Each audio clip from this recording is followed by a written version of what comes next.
Fala, galerinha! Agora estamos aqui com ele, que foi talvez o pai do movimento americano chamado de Novo Pensamento, né? O Pensamento Novo.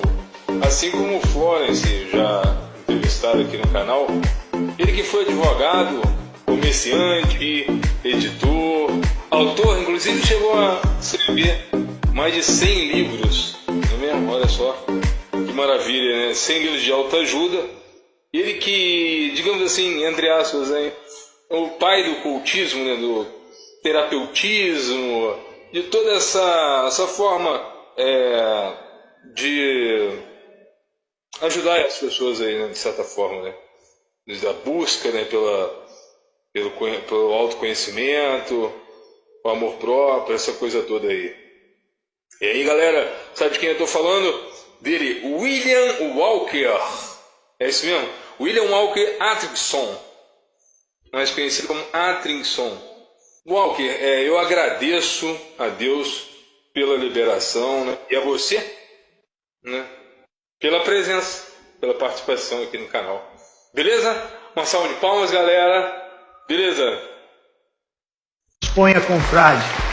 A Florence já havia me orientado sobre a idoneidade do canal. Pedi liberação para a hierarquia celeste. Estou aqui com grande satisfação. Obrigado pelas palmas. William, você disse muito no seu livro algo que acredito piamente, né? De que é preciso ter fé, né? Mas um tipo de fé em si mesmo, entre outras coisas. Como o próprio título, né, de uma de suas obras, abre aspas, né? De ti depende sua sorte. Isso lembra um pouco o conceito de virtude em Maquiavel. Eu queria que você dissesse alguma coisa a respeito disso. Para mim é isso mesmo, é por aí? É ser forte, dá força, confiança em si, e fortaleza e dá firmeza de caráter. Claro que tudo isso pode ser aprendido por aconselhamento, mas não por charlatões, nem coachings, terapeuta, mas por pessoas sérias, ligadas ao pensamento novo. Mas não só isso, ainda é possível aprender por observação, por vontade própria, ou seja, a vontade tem força. A vida não é boa apenas para os abastados, afortunados. Já notas, isso é mentira.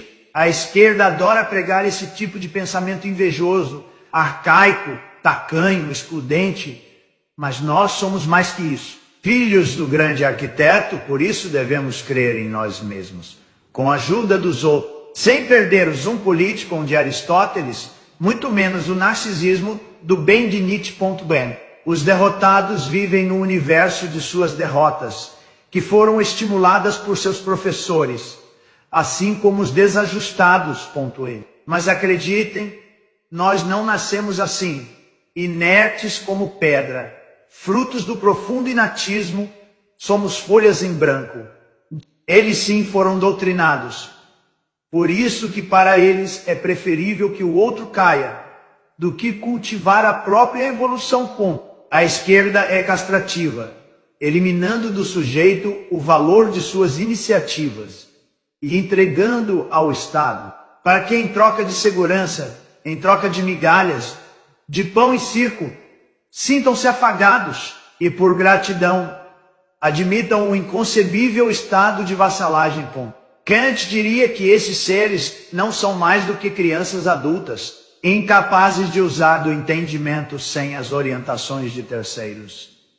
Em resumo, as instituições na cabeça dessas pessoas funcionam como cuidadoras, muito por conta da incapacidade e desajuste em que vivem, acabando por impossibilitar que dominem suas próprias condutas. Siga o canal Deadcast Filosófico, o seu canal do elenco morto. Então, William, então acha que um Estado socialista tende, né, ou tenderia então a sufocar as aptidões e desafios naturais aos indivíduos? Numa espécie de regime de castração, o mesmo que gera, né, então, sujeitos ansípetes, alorpados, coisas assim. Acredita nisso? Edson aí, a resposta para essa pergunta é sim. Ponto.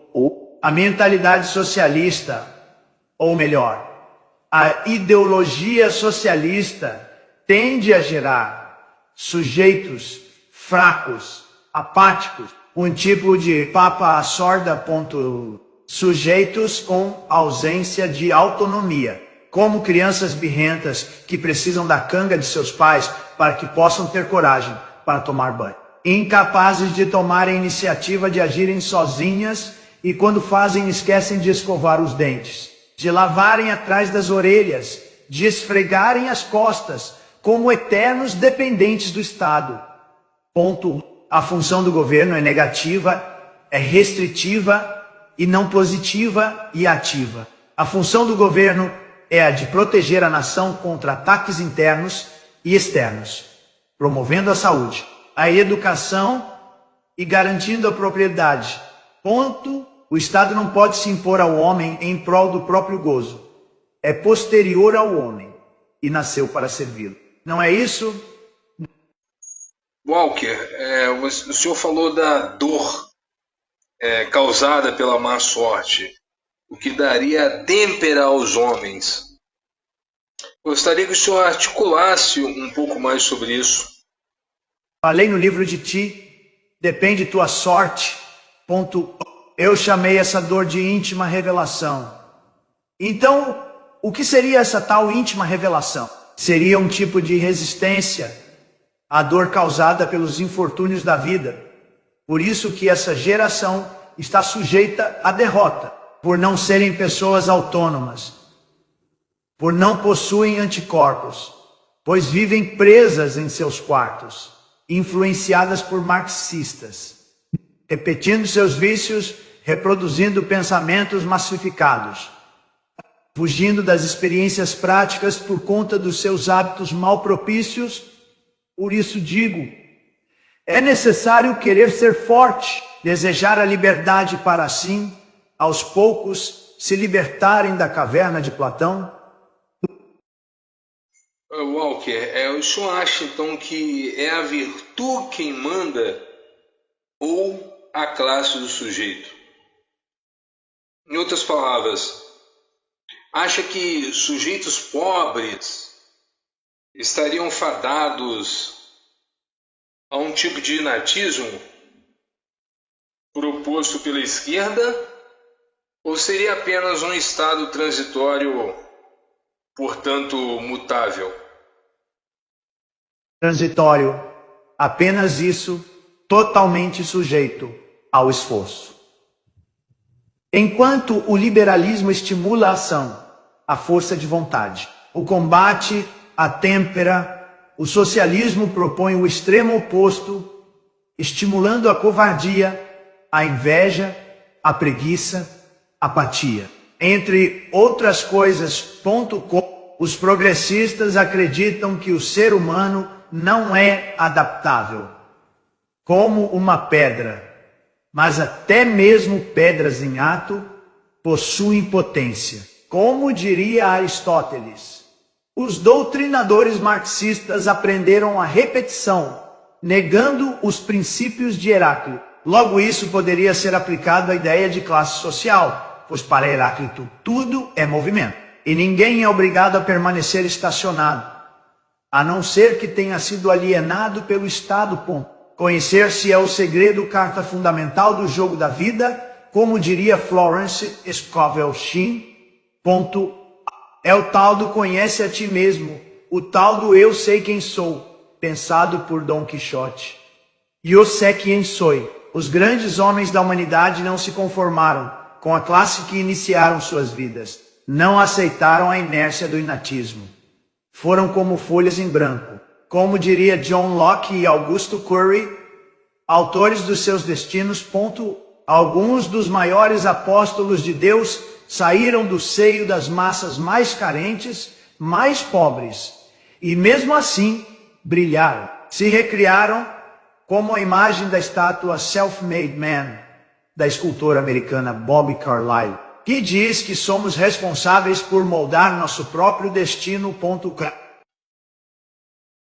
William, eu creio, como dito no seu livro, né, que o primeiro passo para a mudança seria, então, ter a visão kantiana, né, a boa vontade, né, contida nas obras de Kant.